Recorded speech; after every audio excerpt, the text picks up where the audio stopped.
Welcome back into another episode of Who Should You Choose, the video series where I break down the private videos, questions, and comments and help you with your HUT lineup decisions.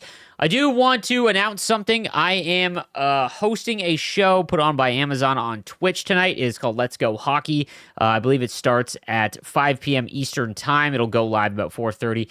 It will be on Twitch's sports channel, but also on my own. It'll be restreamed on my own channel. Questions and comments will be pulled through chat for the 2 hours of it. I'll be joined by my good friend Pete Blackburn, host of the What Chaos podcast, and we're going to break down tonight's Amazon Prime matchup, the Leafs and Blackhawks, as well as talk everything hockey for about 2 hours. So I'm really excited about it. I'll be doing it for the next 3 weeks, every Monday leading up to the Amazon Prime games. So just want to give a shout out. And again, if you want to come watch, support me, twitch.tv/NoSleeps12. It'll be on there. I'll be live. Amazon will be controlling my stream, so it won't be me actually doing that. But again, they'll be pulling questions and comments. So be sure to come and check me out. I'd really appreciate it. That being said, let's get into today's questions and comments.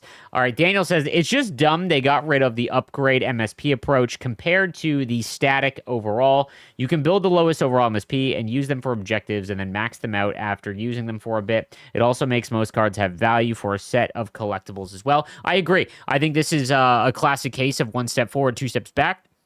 There was a lot of things over the prior 10 years that the content team kind of figured out the best way to do. And it just feels like this content team is just trying to change everything for the sake of change. And that isn't necessarily the best. I think a lot of things do need to be changed.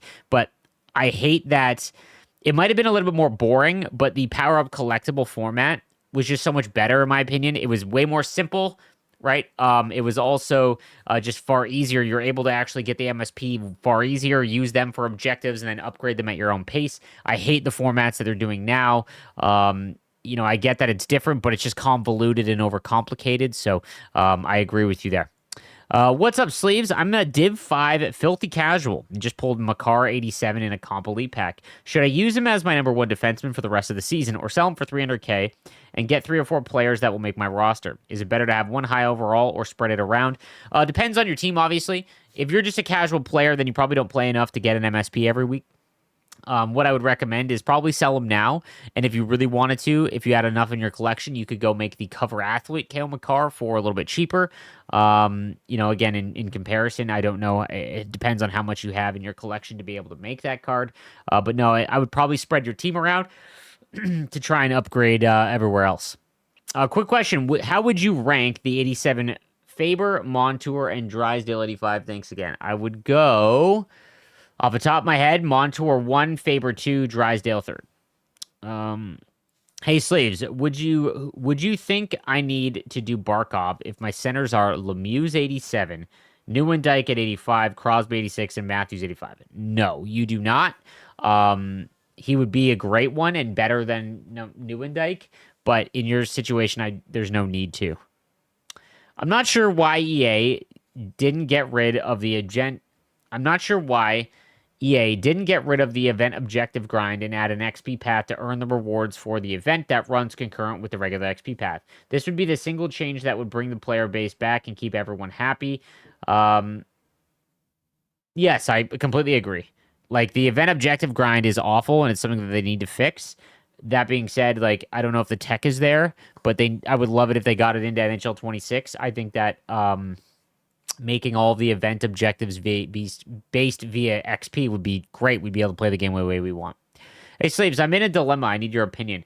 I currently have 2 cover athletes. Matthews is my second-line center, and Ovi is my fourth-line left winger. Do I make a third cover athlete and trade them in for Jack or Quinn? Ooh. I would personally, simply because Matthews is a good card, but there's better centermen that you can go out and get. I always mention this, but like Nico Hischier, for example, would be a great replacement. And getting Jack or Quinn, depending on your lineup, would be great. Again, those free zone abilities are just so worth it. Hey, Slave, should I wait for a better right-handed defenseman or make Cale Makar this week? I wasn't able to make him when he first came out. Do you think he will still be good, or should I just wait for a new card?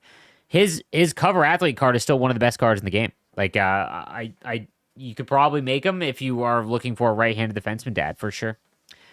When are we going to be able to pull the 85 icons? We probably won't all year. And I think it's on purpose, so that you have to chase those chase cards. And to be honest, I don't hate it because it'd just be more pay to. I don't know if that's technically more pay to win or the current format's more pay to win. It's probably less pay to win if they were in packs, I guess. Bonjour sleeves. I love the content. Keep up the great work. Anyways, do you have any idea when the Series 2 X Factors are coming out? Thanks. I don't, but there would be two ways that I would think that it would happen. And that would be either there's four and it's released every 3 months, or there's three and they're released every 4 months. So if the game came out, let's say October 1st, it was like September 30th, right? So that would be October, November, December, be the 1st of January, roughly, for our next one. Long time, but when you consider that McDavid card is just so insane, it kind of makes sense because then that would mean that January, February, March, the first week of April, right around team of the season, that would be the next one. And then April, May, June, June 1st, and then no, it wouldn't be four. It couldn't be 4 months. I don't know because yeah, they wouldn't release one right. Hmm. Got to be soon. I would expect in the next 2 weeks. I would expect in the next 2 weeks. A Slaves. Just wanted to add your team onto your team of the week take, and that they aren't even guaranteed a 99. And I think this year will be even harder. As you mentioned, there's only 6 team of the week cards and a select few game breakers every 2 weeks compared to the frequent live moments in the past. So with the lesser chance of a team of the year getting in them events, there's even less of a chance that this year they'll be frequently upgrading team of the years. As someone who's gone all out in previous years for the event, this year has been so much more fun building MSPs, enjoying the limited content we get. Love the vids, keep the great work. That's a great point as well. I've talked about this. Everyone that saves all their stuff to make the team of the year cards, it's very boring in the sense that they're great cards immediately, but then you're stuck with them in your lineup no matter what, and they are not going to upgrade them quickly. 100% they're not going to upgrade them quickly because we're what? 2 months into the game being released, and we've only seen one upgrade for two of the captain cards. So we're just not. 100% agree with you on the D2D compared to NHL 24. Yeah, like in terms of what he's referring to is the gameplay. I was saying that every year we look for whatever's the path of least resistance. Last year was the forced cross crease, and it was no matter what, you couldn't defend it. At least with the D2Ds, where I do get frustrated that that's all that people go for, myself included. Like I will literally say when I'm playing a game, if I'm struggling, like I got to take more point shots. I don't want that to be the case, but I can at least defend that. Every year there is going to be a path of least resistance. NHL 22 is the only year where there wasn't, and that was a lot more luck based. Like you're just waiting for a shot to go in. So it's always going to be an issue with sports gaming. All right, Ratsy with a long one. I told him I'd answer it. I love the content sleeves. Couple of things in regards to earning XP, rewards, and B&D cards. Wildcard path is set up so Superstar is 600 per win and 300 XP per loss. Why isn't it applied to squad battles and rivals? A loss on rivals should be 100 more XP than a win on the hardest difficulty for that division. Okay. For example, let's say Division 3 is when players start to consistently win on Superstar squad battles. A Div 3 rivals loss should be 2,000 XP as a squad battle Superstar win is 1,900.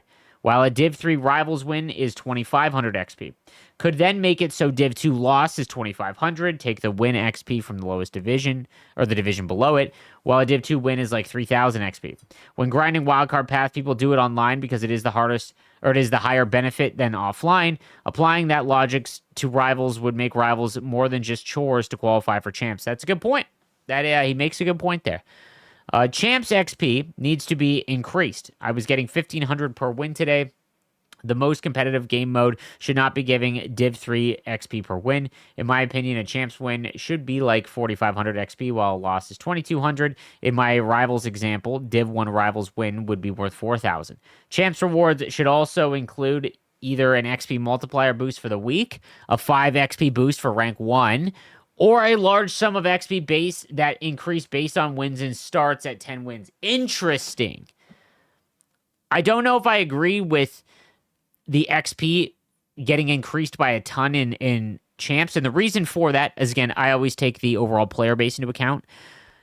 The players that do well in Champs, they'll get a guaranteed card. And by well, I mean 10 wins.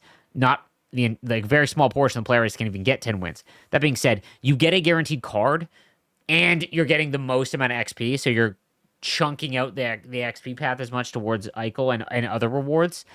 So I understand why that's a little bit lower, but I love that you could get XP boosts. That would be sweet. I would absolutely be all for that. Very, very good idea. In terms of overall rewards last year, we had the choice of tradable or untradeable or coins for rivals. While some players might like tradable rewards, others, like myself, always took untradeable. We should have this choice in the XP path. People doing theme teams might want the option to have double the amount of cards, as maybe there's a Series 2 chase card they would like. Ooh. So every time you get a tier, you could choose between it being untradeable or tradable. I like that as well. I don't hate that. The big XP card, Hedman this time around, should also be untradeable. I doubt some theme teams like the Smiths have any use for Hedman, so he would just become another useless card compared to eventual fodder.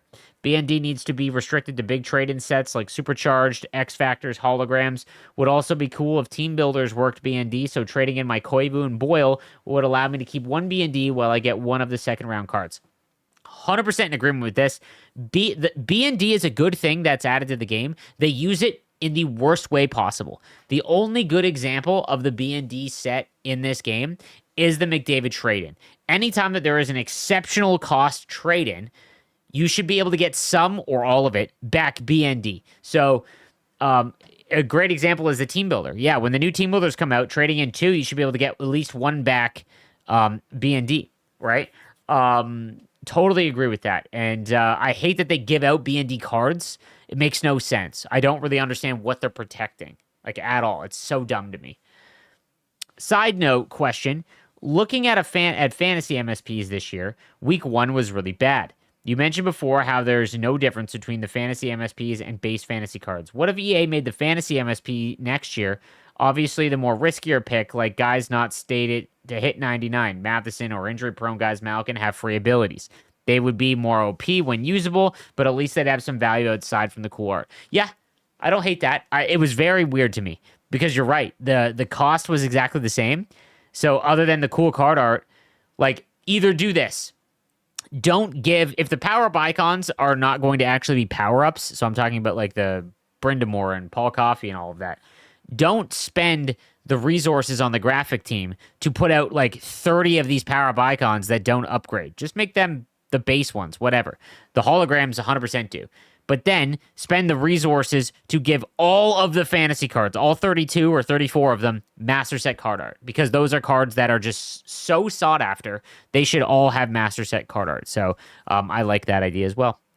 Watching this while doing my wild card chores, and it's the same result every week. 11, 6, and 2 approximately. I get 3 or 4 wins with no gimmicky spins or L2 hips, and then comes the 3 or 4 games consecutive stretch where I match up against the glitch, total control users, or lose 2 or 3 or OT in a row. It's such a predictable pattern. Why do they do this? People don't enjoy the game because completely about them making money off packs from irritated players that thinks their team isn't good enough when it's completely on the EA algorithm. No doubt GWC was canceled due to this. All right, no disrespect, but there's a lot incorrect here. The reason why the GWC was canceled was simply because younger players are not playing Hockey Ultimate Team, and every single year they used it to try and promote getting a younger audience into the NHL product, and it's not Fortnite. So what was happening was in the GWC, the same people were qualifying, and they were just a year older. So they saw no ROI in that, and from someone who worked in behind the scenes of the event, I completely understand why the GWC in that aspect wasn't, didn't get brought back. It still blows me away that they invested 7 years. I thought they did a great job in that. Obviously, the format and everything else, there's ways to make it better. But nonetheless, your next thing about the wild card matchmaking. So wild card matchmaking is skill-based matchmaking. Skill-based matchmaking means you are matching up against someone around your skill level. If you win 5 games in Rivals in a row, expect to then lose at some point 5 games in Rivals in a row because the whole entire mode is designed to make you go 500. This is not just an NHL thing. It is every single other video game that has skill-based matchmaking. You hit your plateau, and then unless you get better by introducing a new mechanic or cards that are just far and away better than everyone else's, or learn a new trick, you are going to remain at the same level. You could play it. I always equate it to this. You could go to the driving range every single day for 2 months and hammer 100 golf balls with a club. You will get slightly better, very marginally without instruction. You are just practicing your shitty golf swing. When you get to a certain level in Rivals, you are, no matter how many more games you play, if you don't fundamentally change something about how you play, whether it's a new play setup, whether it's new strategies, whether it's learning the glitch goals, any of that, you are just practicing the exact same way to play more and more. So that is how, unfortunately, I think the issue is that Wildcard is skill-based matchmaking. Wildcard should have Hut Champs matchmaking. I don't know why it doesn't. I'm assuming it's because they have no player base and they're more worried about people actually finding games than the actual enjoyment of the mode. I've been trying to get ore since launch, and yesterday I was able to do it by dumping all of my coins into that pack that gave you a ton of 77 plus cards. Was able to get 4 of them and complete my ore quest finally. Then I opened up my XP rank 15 pack with 4 items and pulled a Gretzky. So I'm glad I was on at the right time, but kind of sucks you have to be online at the perfect time of day to reap the rewards. That's tough for people who work at the hours EA does this stuff. I don't understand how EA as a company or EA NHL does not post when they are doing flash sales. It makes no sense to me that they didn't just tweet out on Twitter that, hey, this pack is in the store, or hey, the NHL, the New Jersey objectives are live. They just did it, and if you weren't online, you missed it. I don't understand that. It's an exceptional miss, and I like the fact that they're doing all of these things, but it just screams that they're trying to make more money. Or actually, they're not even making as much money as they possibly could with more people knowing about this actual event going on. So, I don't know. I have no idea. It's just, I don't know. Just pulled the 87 Super Mario in a pack. I bought the 87 Milestone Connor McDavid for 400,000 yesterday, and now I just need the 87 Great One. My first line is now complete. That's a fantastic first line. Imagine being able to play Hut with your friends on position lock and even draft a team using players each of them own and play games in Rivals and Hut Champs. This is the future of the mode. I've said this a number of times. World of Chell is an unbelievable game mode, and if you were able to bring over the players that just like playing World of Chell, and you could just bring a Hut card, or maybe 4, like you each get a position, and you fill in your team like that, and then you get the rewards, like everyone gets the rewards. So if you get 10 wins with your team, everyone that competed gets the 10 wins, right? Would just be so much better. I would love to see it, and I think that's the future of the mode that needs to happen. JK says, great content. I have an idea to fix champs. When champs gives an undesirable card, it is hard to find a game. In addition, those that cannot get 10 wins don't even bother playing. I can get 10 wins in champs, and if I don't like the card, I just don't play that week. If I knew I couldn't get 10 wins, I would never play the mode at all. However, I feel that the mode is better when more people play, 100%. When the new and Dyke week was on, the whole community buzzed about it. Like, you could see it for like the first time. It really felt like everyone was going all out. If EA gave everyone the card, it would fix champs. Now, hear me out before everyone flips out. Here is a way to fix champs and encourage more people to play. The reward card distribution could look like 1 to 4 wins gives an 83 overall champs card. 5 to 9 wins gives an 84 overall champs card. 10 plus win gives an 85. Top 100 gives an 86. This can be adjusted as overalls progress, and champs could still give out the packs. This is just a thought and may encourage more people to play the mode. It still rewards top players and wouldn't feel like a complete waste of time for lower end players or for those that don't have the time to play 20 games every week. Thoughts? Yeah, I think this would be a good idea. I don't like the idea of I hate when like cards have just like multiple overalls. It's just messy. So like the fact that there's 2 different, Hut Champs cards every week, it kind of makes sense because the top 100 should be signified. It would be better if like you just got Hut Champs collectibles or like player collectibles. So you get an 83 or the base card at 1 win or just qualifying. And then depending on how many wins you get a collectible that will upgrade them, right? So, and then if you in future weeks want to continue upgrading the card, let's say you only got 1 win and you want to get them up to an 85, you could play a couple weeks and get it, right? So I think that would be a good way to go. But I do enjoy that idea. They need to spice things up. No doubt. I think that's something they definitely need to do. that's going to do it for me. Again, thank you guys for watching. Again, the Let's Go Hockey show on Twitch tonight to pregame the Amazon Prime Monday Night Hockey game between the Blackhawks and the Leafs goes live on my channel and as well on Twitch. Overall, the Twitch Sports channel. I don't know the actual link for that, but it will be my stream will be co-streaming, like restreaming it. So thank you guys again for watching. I hope to see you more, see a bunch of you out there tonight, and go Sharks.